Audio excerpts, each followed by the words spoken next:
Hello. Welcome back to TerryMelissaKitchen. In today's video, I will be making cornmeal porridge.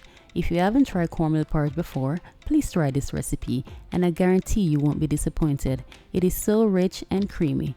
I never used to like cornmeal porridge until I start making it this way. I hope you enjoy the video. Thank you.